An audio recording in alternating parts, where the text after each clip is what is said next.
주님 앞에 기도로 함께 모이신 교우 여러분에게 주님의 은혜와 평강이 충만하기를 축복합니다. 아담이 자식을 얼마나 낳았을까요? 잘 모르죠? 잘 모릅니다.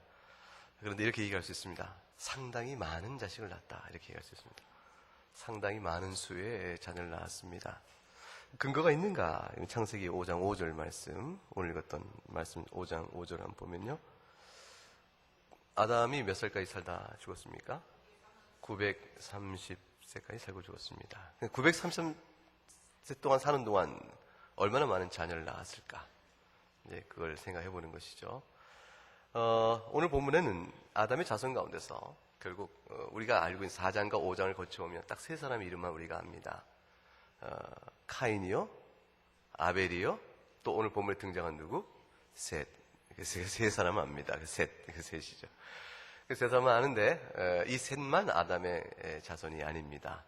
우리가 아는 것처럼 아담은 생육하고 번성하라는 주의 뜻에 따라서 하나님이 아담을 지은 그 장성한 청년기부터 시작해서 왕성한 생산을 해냈죠. 그 가운데서 특별히 우리에게 꼭 의미 있는 역사, 하나님께서 아담의 자손들을 통하여 행하신 영적 의미가 있는 역사의 인물들만 우리에게 그 이름을 밝혀주고 있습니다. 아담의 자손이 많지만, 상당수의 많은 자를 낳지만 그 자녀들은 크게 두 부류로 갈라집니다. 그 아담의 자손들은 크게 두 부류로 나눠지는데, 그 나눠진 각각의 부류는 서로를 향하여 치열하며 양보 없는 싸움을 해 나갑니다. 그 싸움은 영적인 대립이요, 그 영적 대립은 피차간의 양보가 없기 때문에 불화와 반목과 증오와 긴장의 연속적인 싸움을 해 나갑니다. 육신의 혈통을 따라서는 같은 아비로부터 난 자들이지만, 즉 아담과 하와에 속해 있기 때문에, 그렇지만 영적으로 보게 되면 양보 없는 두 부류의 치열한 싸움이 있는 것입니다. 그 싸움을 가리켜서 일찍이 이렇게 얘기한 사람이 있었습니다. 어거스틴이라는 분은 하나님의 도성과 사람의 도성 사이의 싸움이다. 이 도성이라는 것은 번역이 그런데, 옛 번역인데 사실은 도시요 또는 나라라고 볼 수가 있어요. 하나님 나라와 사람의 나라와의 치열한 긴장이요 싸움이다. 그런데 이 하나님의 나라는, 하나님께서 오늘 주신 본문을 기초로 볼 때 아담의 후손들 가운데서 셋의 혈통을 따라 나온 자들 가운데서 하나님 나라가 형성되어지고, 가인의 혈통을 따라 나온 사람들 가운데서 사람의 나라가 세워진다. 이 둘 사이의 영적 성격은 하나님 앞에서 한쪽은 겸비한 자요, 한쪽은 하나님 앞에서 교만한 자니, 그 겸손과 교만은 그냥 인간 세상 속에서 인간이 말하는 겸양의 지덕 정도의 수준이 아니고 하나님과의 관계성 속에서 보는 것입니다. 하나님 앞에서 겸비한 자니 그는 신본주의적 세계관을 갖고 있는 자요, 한편으로는 교만하니 하나님을 무시하고 경멸하고 주의 교훈과 상관없이 사는 자라 인본주의적, 인간이 모든 근본의 중심이여 가치를 놓는 사람들이라. 이 두 부류의 싸움은 양보 없는, 절대적인 양보 없는, 타협 없는 싸움으로 전개가 되어집니다. 그것이 역사입니다. 우리는 이 앞에서 카인의 혈통의 후예들의 모습을 보았는데, 오늘 본문은 셋의 혈통의 흐름을 제시해 주면서 우리에게 두 카인과 셋의 아담의 후손들이지만 두 사람이 대표하고 있는 영적 부류 간의 하나님 나라와 사람 나라와의 치열한 싸움의 형태가 어떻게 전개되는 것인가를 우리에게 제시해 줍니다. 창세기 오늘 읽었던 4장과 5장의 그 문맥은 우리가 살고 있는 전 역사가 주 다시 오실 때까지 어떻게 성격 결정 지어지는 것인가 하는 것에 대한 모든 것을, 그 본질을 짚어주는 것이라고 말할 수 있습니다. 이 영적 싸움은 오해되는 것이 있어요. 이 영적 싸움은 누가 더 세상의 재물을 더 많이 차지하는가, 세상의 권력을 누가 더 많이 갖는가, 즉 세상의 힘, 그것을 누가 더 많이 차지하는가의 싸움이 아닙니다. 세속적 의미에서의 힘 겨루기를 누가 더 우세한 자로 쓰는 것인가? 그런 의미에서 힘 겨루기를 하는 것이 결코 아닙니다. 중세시대 교회는 이 부분을 잘못 이해하였죠. 그래서 교회가 세상의 지배력을 더욱더 많이 가질수록, 물리적인 힘을 더 많이 가질수록 하나님 나라가 임하는 것이라고 오해를 하였습니다. 그러니까 교황이 이름하여 세상의 권력을 손에 쥐고 그거를 좌지우지하며 실제로 십자군 전쟁을 일으켜 자신의 영토 싸움과 그 다음에 재물과 권력과 힘의 싸움을 겨루어왔던 것이죠. 이것이 잘못된 까닭은 뭐냐면 교회의 지배력, 하나님 나라는 물리적인 힘의 싸움이 아니고 그것은 곧 영적인 영향력을 나타낼 뿐입니다. 즉 하나님 나라에 하나님께서 우리에게 주신 바 된 죄가 무엇이고 그 죄를 주께서 어떻게 우리에게 구원의 은혜를 베푸시며 새 생명 받은 자로 어떻게 살아야 합당한 것인가, 하나님의 영광을 위해 살아가야 될 모든 주의 교훈 앞에 순종해 나가는 영적 영향력의 확장, 그것이 바로 하나님 나라의 확장입니다. 교회가 세속적인 의미에서 돈과 권력과 명예와 힘을 가진다고 해서 하나님 나라가 세워지는 것은 아닙니다. 한국 교회가 이전에 비해서 훨씬 더 부유해졌고 이전에 비해서 인적 자원이 풍부해졌으며 한국 교회 안에 세속적 의미에서 힘과 능은 과거에 비할 바가 없이 훨씬 강력해졌지만 영향력은 위축돼 가고 있습니다. 그것은 세상적 의미에서는 교회가 하나의 종교적 힘의 집단화되어 가고 있지만 그러나 하나님 나라 관점에서 보게 되어지면 하나님의 영광은 그만큼 교회를 통해서 약화되어 가고 있는 형편이라고 볼 수도 있습니다. 그렇게 되면 슬픈 일입니다. 종교개혁이 일어났을 때 서유럽의 역사 속에 교회 세력은 절대 권력과 같은 것이었어요. 그 세속 권력과의 싸움이 치열하게 벌어졌었죠. 나라의 황제와 교황 간의 세속 권력의 다툼은 치열했고, 종교개혁이 일어났을 때 교회가 도대체 무엇입니까? 라고 얘기했을 때 교회의 이해, 교회의 정체성의 바른 이해, 이것은 종교개혁자에게서 아주 중요한 문제였습니다. 종교개혁자들이 가르치기를 하나님 나라는 보이지 않는 것이요, 보이지 않는 가운데 우리에게 미치지는 성령의 역사로 나타나는 영적 영향력이라 하고 교회 성격을 분명히 정해 놓고 하나님 나라의 성격을 밝혀 놓았습니다. 이것을 이해하는 것은 아주 중요한 한 가지 사실을 우리에게 암시해 주는데, 우리가 지난주에 살펴본 것처럼 카인의 후예 가운데서 누가 카인의 후예 가운데 이게 람에게 이제 자식을 놓는데 그 중에 야발이라는 사람도 나오고 유발도 나오고 근데 두발가인 이런 사람 나오죠. 이름이 특이한데 이 사람들이 나오는 등장하는 까닭은 특별한 의미가 있어 그렇죠. 이들은 다 문명에 대한 뛰어난 능력을 갖고 있는 사람이었어요. 농업의 실력이 대단하고 목축업의 실력이 대단하고 음악적 문화 창조력이 있으며 또 기술 문명과 발명에 아주 뛰어난 사람들이었습니다. 이것을 성경이 명시하고 있는 것은 우리에게 중요한 사실을 말해주죠. 인간적인 기준에서 보게 되어지면 가인의 후예요, 사람의 나라요, 하나님 앞에 교만한 자들이 할지라도 그들이 세상적 기준에서 보게 되는 좋은 것들, 재물과 기술과 권력을 누리는 데 있어서 결코 수혜하지 않는다. 그것을 우리에게 말해줍니다. 실제로 역사 속에서 카인에게 속한, 따라서 자신의 주인이 마귀에게 속한 자들도 번영을 누린 것이고 세상의 힘을 갖고 오히려 거의 모든 역사 속에서 세상의 지도자로서 군림해온 사실, 역사 속에서 우리가 알 수가 있습니다. 그러므로 교회의 역사, 하나님 나라의 역사라는 것은 그런 맥락에서 이해될 것이 아님을, 역사관을 오늘 본문은 분명하게 우리에게 보여줍니다. 그것은 이런 얘기가 되는 것이죠. 세상적인 의미에서 하나님 나라를 드러내주고 있는 교회가 세상적인 능력, 권력을 갖고 있지 못하다고 해서 하나님 나라가 쉬어하는 것이 아니다. 그것이죠. 그것을 교회가 풍부히 누리고 있다고 해서 교회가 재물이 많아진다고 해서 하나님 나라가 강한 것이 아닌 것처럼 뒤집어 얘기하게 되면 교회가 사람 보기에는 힘이 약해 보이죠.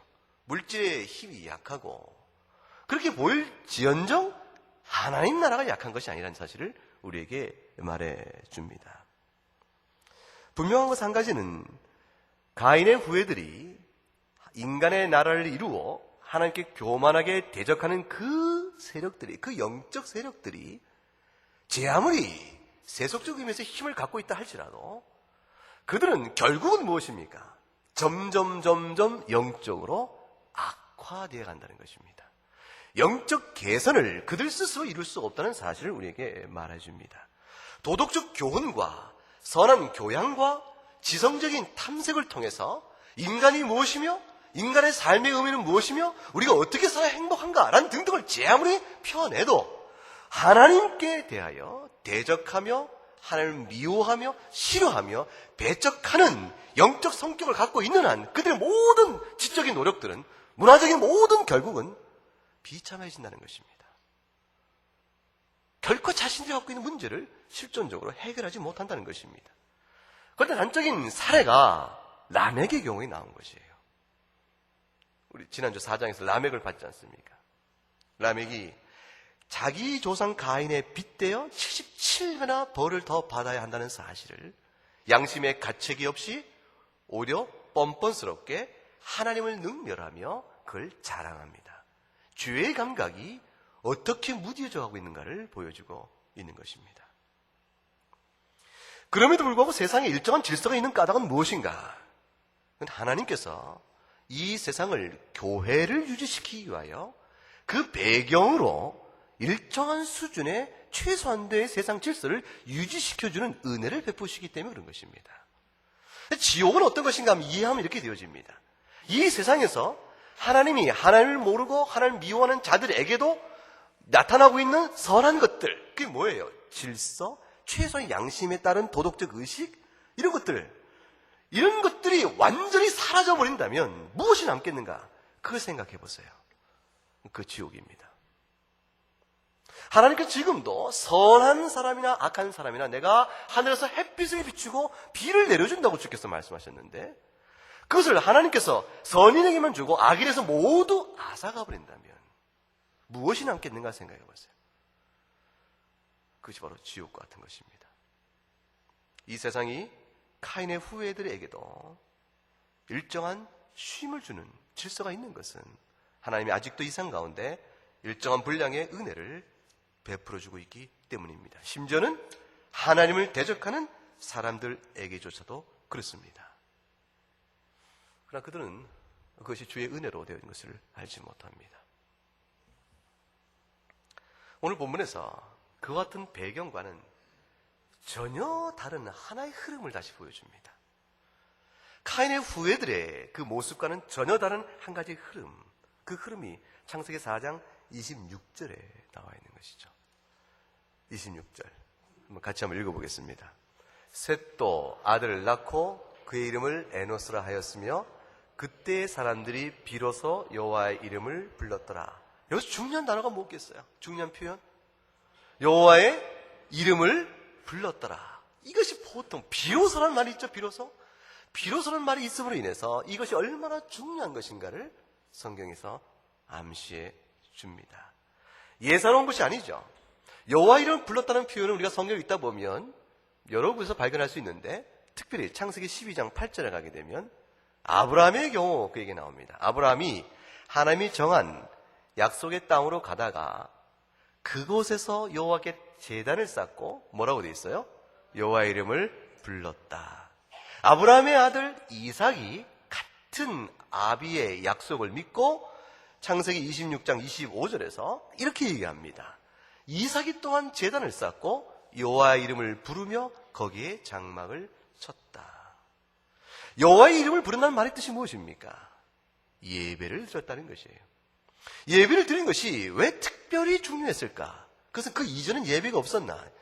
아담과 하와도 예배를 드렸을 것이요. 카인과 아벨도 하나님께 제사를 드렸는데 카인의 제사는 연락받지 못하고 아벨 것은 받았다. 그 사건을 보면서 우리는 이미 무엇을 알 수가 있어요? 이미 하나님께 예배를 드렸다는 사실을 알 수 있는데 비로소 여호와의 이름을 불렀다는 이 사실이 왜 강조되고 있는 것일까?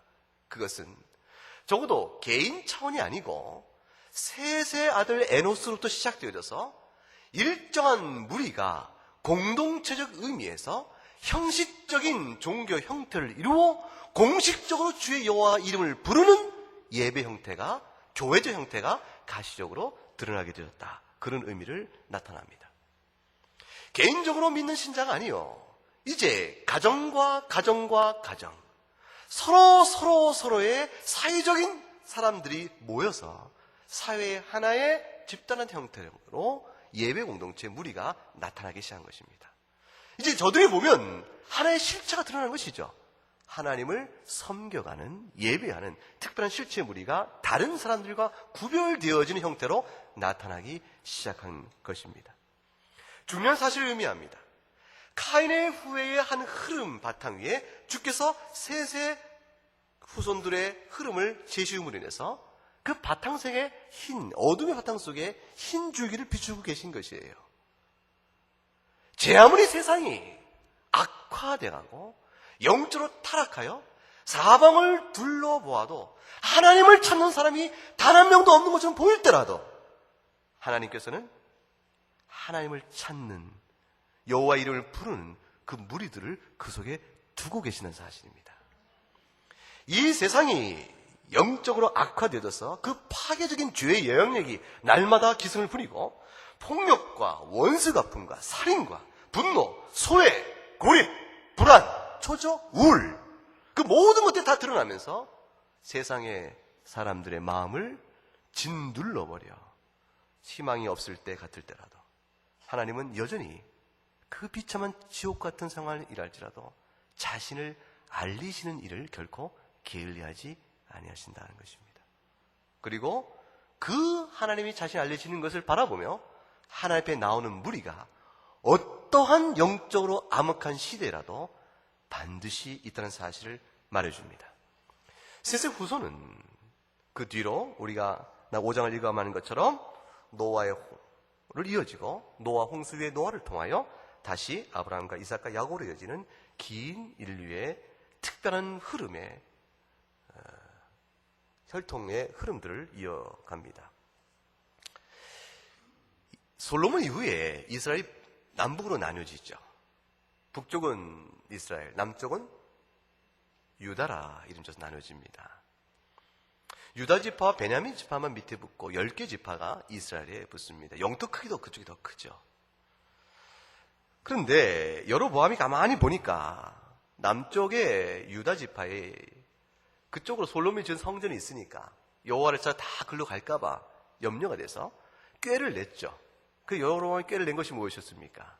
여호와 하나님께 예배할 수 있는 상징적인 금송아지를 만들어 놓고 이것이 바로 하나님께 예배 드릴 만한 장소라 지칭하여 임의로 제사장을 세워서 종교적인 통치를 해 나갑니다. 그러자 역대하 11장 16절에 가게 되면 놀라운 한 기록이 나옵니다. 이스라엘의 모든 부하국 이스라엘이 다 영적으로 타락해버렸죠.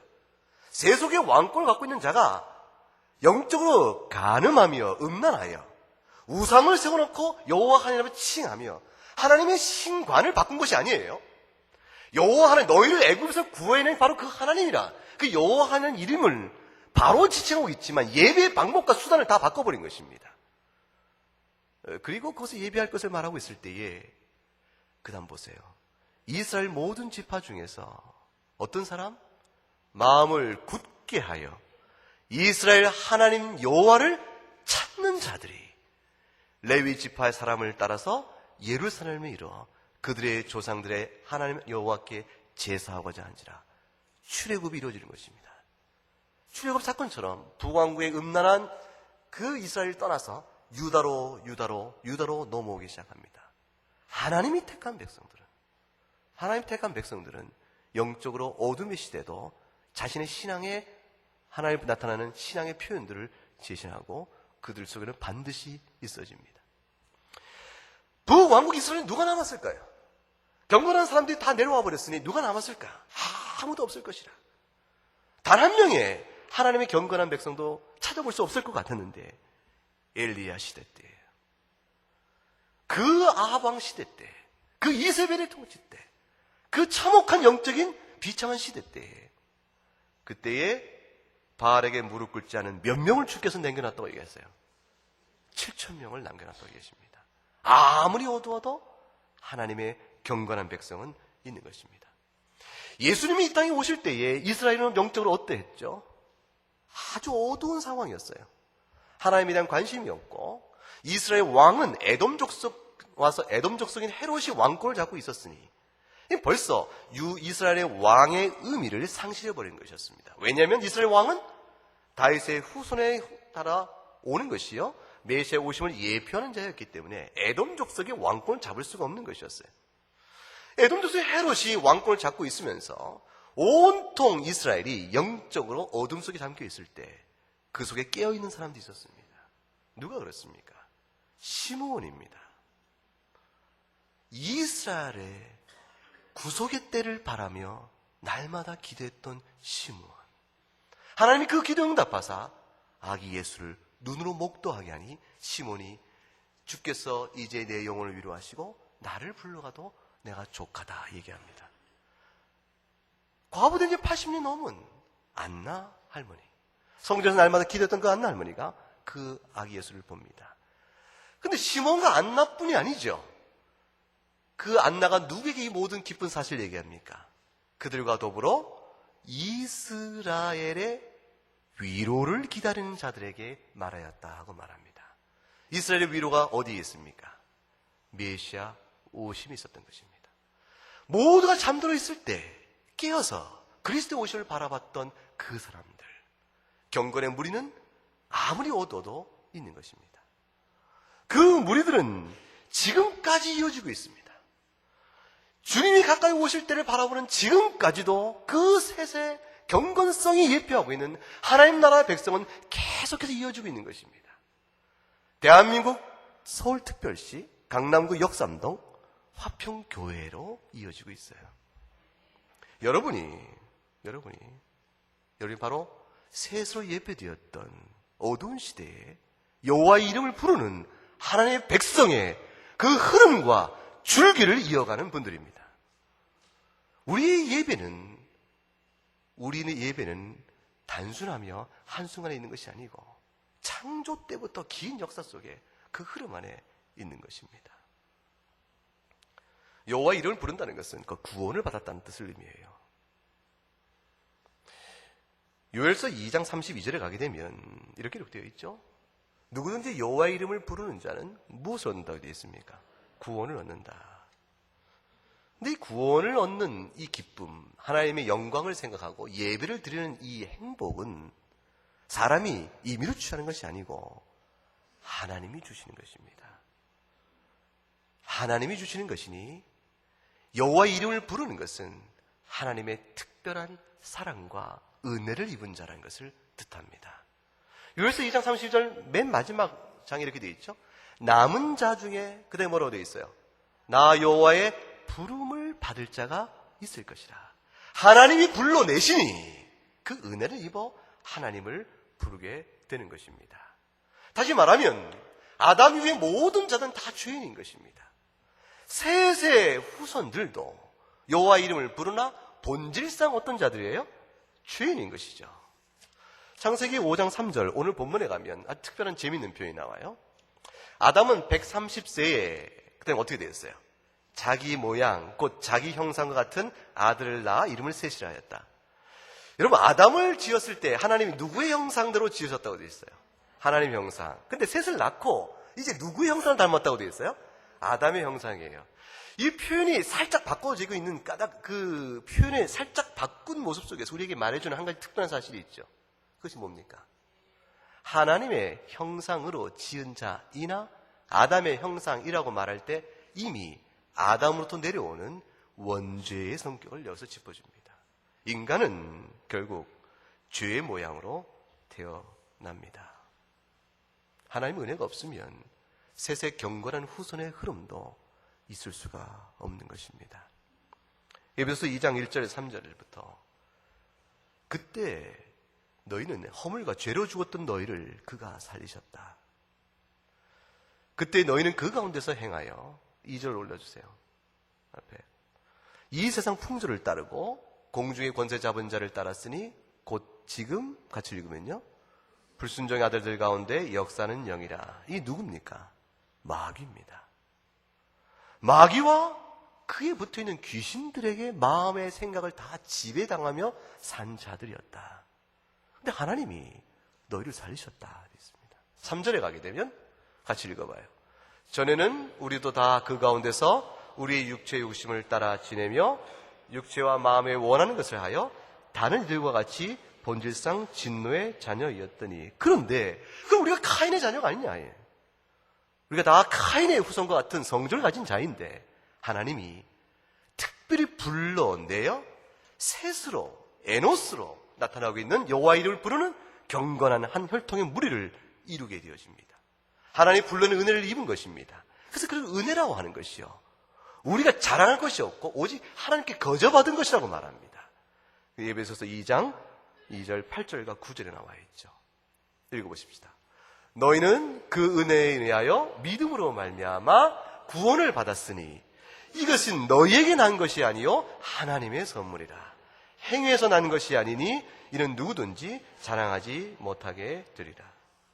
세세계보에 속한 화평교회 교우까지 이어주는 이 놀라운 은혜, 하나님의 여호와 이름을 부르는 예배의 그 기쁨을 하나님에서 특별히 은혜를 받은 사람들은 하나님 불러내신 사랑 때문입니다. 오늘 이 세세의 계보는 그런 의미에서 우리가 얼마나 놀라운 은혜가 있는가를 말해주는데, 한 가지 더 마음에 들 것이 있습니다. 세세 계보에 속한 자들이 누리는 구원이 자기들 스스로에 있는 것이 아니고 하나님의 은혜로 말미암다고 되어 있으니, 결국은 그 은혜를 베푸시기 위하여 하나님께 이루실 아주 중요한 한 사건이 있어요. 그것이 누가 오셔야 되죠? 메시아가 오셔야 되는 거죠. 예수 그리스도가 오셔야 하는 것이죠. 근데 이 예수 그리스도가 오심이 세세 계보를 따라옵니다. 세세 계보를 따라옵니다. 예컨대 오늘 성경은 이제부터 우리로 하여금 셋의 출생과 에노스의 출생부터 여호와 이름을 불렀다는 사실을 보여주면서 노아의 홍수까지 우리의 시각을 이끌어가면서 바벨탑 사건으로 넘어가며 아브라함의 언약으로 우리를 이끌어갈 텐데, 성경 읽는 독자인 우리들에게 계속 성경은 하나님께서는 이 말씀을 통해 우리의 시선을 예수 그리스도까지 못 박도록 계속 끌어갈 것입니다. 실제로 역대상 1장에 가게 되어지면 계보가 나옵니다. 그 계보는 이렇게 요약되어 있어요. 아담으로부터 많은 계보를 생략하고 의미 있는 인물을 뽑아내면 아담으로부터 셋이 나오고, 셋으로부터 누가 나와요? 아브라함이 나오고, 아브라함부터 다윗이 나오고, 곧 다윗의 옆에 누가 온다? 예수 그리스도가 오신다. 사실 다윗까지 되어 있어요. 예수 그리스도는 역대상에 아직 안 나와 있죠. 그러나 그 의미는 누가복음에 가게 되면 그리스도로 이어집니다. 이걸 뒤집어 놓습니다. 누가복음에서 예수 그리스도의 계보를 얘기하는데, 예수님은 곧 다윗으로부터 온 것이요, 다윗은 곧 아브라함부터 온 것이요, 아브라함은 곧 셋으로부터 온 것이요, 셋은 아담이요 그 위에는 하나님이 계시다. 셋의 영적 셋과 에노스로 예표되는 영적 의미에서의 하나님의 백성이 된다는 것이 얼마나 놀라운 것인가 생각해 보세요. 예수 그리스도께서 우리와 함께 계십니다. 예수님이 우리와 형제라 부름을 받기를 부끄러워하지 아니하시고, 하나님께서 말씀이 하나님이 사람이 되시사 우리 가운데 오심으로 그가 불러낸 창세의 택정한 백성을 불러내어 셋의 흐름에 따라 보여주는 경건한 하나님 나라에 우리를 불러내시고 있는 것입니다. 창세기 4장 25절에 아담이 다시 자기 아내 동침에 그가 아들을 낳아 그 이름을 셋이라 하였으니 이는 하나님이 내게 가인이 죽인 아벨 대신에 다른 씨를 주셨다, 이렇게 되죠. 가인이 죽인 아벨 대신에 다른 씨를 주셨다. 이 말씀 속에는 이 기쁨의 요 환호성이라고 말하면 그렇고, 이 기쁨의 소리 배면에는 아벨이 죽음으로 해서 허무하게 무너지는가 싶었던, 두려웠던 그 어떤 하나를 암시해주고 있죠. 창세기 3장 15절을 의식하는 것입니다. 내가 너로 여자의 후손이 되게 원수가 되게 하고 네 후손도 여자의 후손과 원수가 되게 하리니 여자의 후손 내 머리를 상하게 할 것이요 너는 그의 발꿈치를 상하게 할 뿐이라. 뱀의 사단의 머리를 짓밟아 결정적 패배를 이루어 주어 우리를 구원하게 될 그 메시아 오심이 여자의 후손인데, 내게 다른 씨를 주었다는 것과 이 후손은 묘하게 대비를 이루는 것입니다. 마치 아담과 하와의 얘기는 아벨 대신에 다른 씨를 주셨다는 말은 이제 하나님께서 경건한 무리를 이루어 그 후손을 통하여 말씀하신 바 같은 창세기 3장 15절에 여자의 후손 곧 메시아를 보내심으로 우리에게 구원의 역사를 이루실 것이라는 소망을 보고 있는 처럼 여겨지는 것입니다. 결론을 맺겠습니다. 오늘 본문에서 우리에게 어떤 사실을 위로해주고 교훈해줍니까? 낙심치 말라는 것입니다. 흔들리지 말라는 것이죠. 어느 시대나 제 아무리 어둠이 치기 깔려도 하나님을 찾는 경건의 무리는 항상 있다. 하나님이 택하여 자기 백성을 불러내셔서 구원의 역사를 베푸시니 셋의 자손들이 에노스가 여호와 이름을 부른 것처럼 오늘도 여호와 이름을 부르도록 우리 심령에 역사하신 그 하나님의 은혜를 늘 생각하고 예수 그리스도의 교회는 결코 무너지는 법이 없다. 이미 우리가 아는 것처럼 예레미야 32장에 나온 것처럼 하나님께서 그 교회를 세우신 일에 너무 기쁨으로 행하시며 심지어 말씀하시기를 하나님이 마음과 정성을 다하여 세우신다고 말씀하고 계세요. 내가 너의 하나님이요 내가 너의 하나님이요 너희는 나의 백성이 되어진다. 내가 너희와 함께 할 것이다. 이 복을 주겠다라는 셋의 후손들이 여호와 이름을 부르는 이 아름다운 하나님과의 교통의 이 행복을 위해서, 이것을 위해서 예수 그리스도의 몸된 교회요 교회의 머리인 그리스도의 오심, 이 놀라운 복음 역사를 위해서 하나님은 마음과 정성을 다 쏟으실 것이라고 약속을 해주고 있기 때문입니다. 어느 시대도 주의 이름을 부르는 자는 있습니다. 시대가 어두워져도 주의 이름을 부르는 자는 있는 것입니다. 모두가 다 영적으로 게으르고 나태하고 영적으로 배도의 일을 한 것 같지만 엘리야 시대, 그 시대도 7,000명은 있었던 것입니다. 카인의 후회로 온 세상 역사가 세속적 힘과 능력과 권력과 물질을 손에 쥐고 세상 역사 속에 각각의 군림하며 왕이요 지도자로 군림하는 그 역사를 우리가 다 보죠.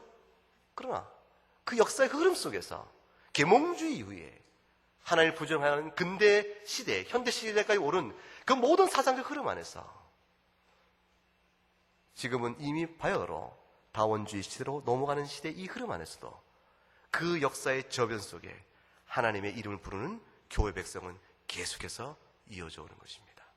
우리를 통해 이어져 오는 것이요, 우리를 후손을 통해서 우리의 복음 전파와 양육과 우리 교회적 사명을 다 감당하는 일을 통해서 또한 죽으실 때까지 교회는 계속되어 갈 것입니다. 기도하겠습니다.